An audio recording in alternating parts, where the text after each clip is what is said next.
Сегодняшний матч, можно сказать, что сложился очень тяжело для нашей команды.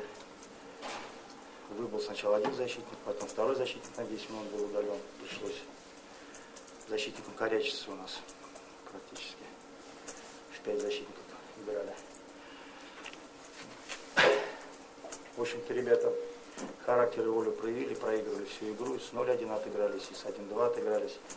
Вот это вот секундная расслабленность в овертайме, она, к сожалению, привела к тому, что мы пропустили совершенно необязательный гол.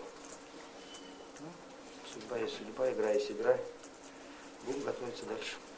Важно было сегодня выиграть, потому что уже первый матч проиграли, 0-2 продолжать серию не очень, наверное, приятно. Поэтому ребята старались, выкладывались.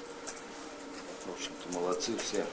Отработали хорошо. Я думаю, что этот первый гол где-то нам повезло, возможно, но потом пропустили тоже такой из средней зоны.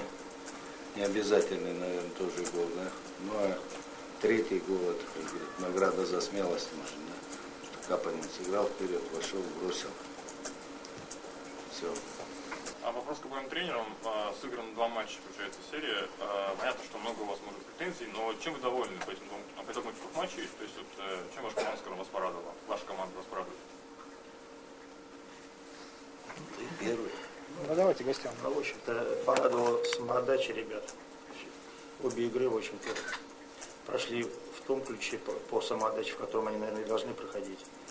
Ну и плюс, все-таки, я думаю, что мы, если сравнивать команду плей-офф и команду регулярки, то мы все-таки подтянули игру в обороне.